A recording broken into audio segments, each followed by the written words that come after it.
Forest of the Living Dead. That sounds spooky, doesn't it? This movie is also known as simply The Forest. Now, despite the title and despite the cover, this isn't a zombie film. This is more akin to a J-horror. In fact, it actually takes place primarily in Japan. So, what's the movie about? Well, basically it follows a character called Jason, who is a fashion photographer, and he's out in Japan shooting fashion photography, as you would expect, and he's there with his kind of model girlfriend. However, it appears he's being haunted by the spirit of an ex-girlfriend who went missing a few months ago. And she's kind of attacking really anyone that's sort of coming into contact with Jason, particularly other kind of women.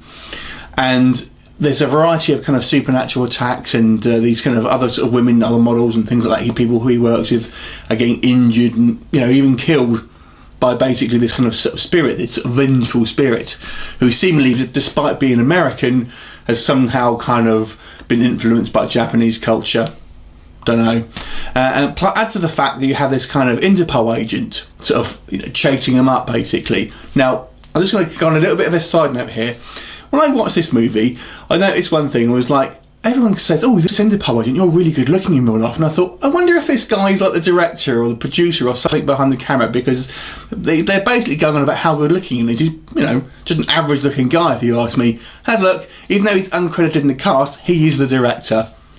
Narcissism. Anyway, the main issue here is the plot is overly convoluted. Unfortunately, this is too sort of complex for its own good. It thinks it has this kind of really sort of clever plot, but unfortunately, it just isn't scripted well enough. Unfortunately, and the director is also the writer of this movie.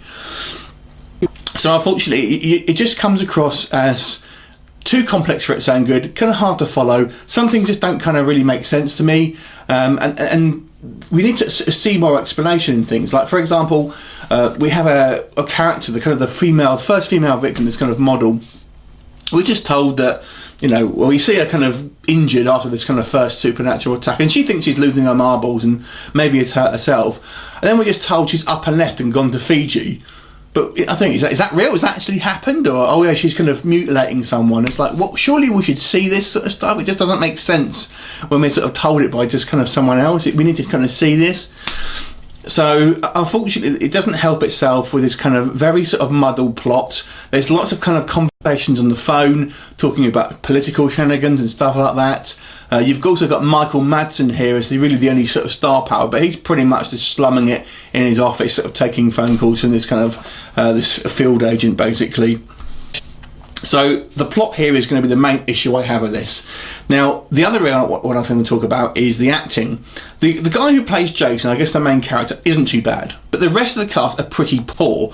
Unfortunately, their line delivery is so sort of stilted and wooden. It's so noticeable, but especially when you have it with someone who's not too bad at acting as well, it really sort of stands out. Now, one kind of interesting thing I do want to kind of mention. So this film actually, its backdrop is this kind of forest in Japan, which is known as the Suicide Forest. It's kind of at the base of Mount Fuji somewhere. And this is a real forest in Japan where actually people seem to just go and gravitate to commit suicide. And obviously I'd expect it's got some kind of ominous presence there, basically. There's actually been a film before called Great Halloween that I actually reviewed previously that actually dealt with the sort of same area.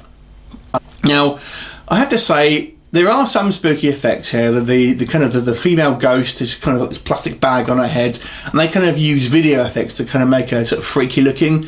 But it has a kind of a TV feel to it, unfortunately, rather than a kind of more of a produced film, if that makes sense. So it kind of just looks a little bit cheap sometimes as well. Now, it's certainly not a terrible film. It does have some redeeming qualities. Like I tip my hat for trying to make a film with a little bit more plot heavy, at least. But unfortunately, it comes across more of a crime drama initially. And I'm thinking, is this a horror film? Or am I watching just some kind of crime drama with some sort of supernatural twist? It doesn't come across as a horror film first and foremost. Now, that might necessarily be a bad thing compared to, it depends what you want from a film. But for me, it just came across as just not all that interesting, because I didn't really know what was going on. I didn't think the plot was, really sort of following it, really kind of flowing. The director was actually the script writer as well and stars in it, so I think it's a bit of a vanity project, if nothing else. Like I said, there are worse films here, and I applaud his attempt to have a little bit more sort of substance in the plot, but I just think it needed a bit more work on it, to be honest. It has got quite a good ending, I will say that. I won't spoil it for you. The ending is pretty, is okay, but overall, I have to say it was a bit of a struggle to sit through. I certainly wouldn't recommend it if you just wanted to sort of, lots of zombies or gore and stuff like that, because it's just kind of a bit meandering. I'm going to give this movie a 4.5 out of 10. Have you seen it? What did you think of it? Leave me a comment and I will look forward to seeing you next time. Bye for now.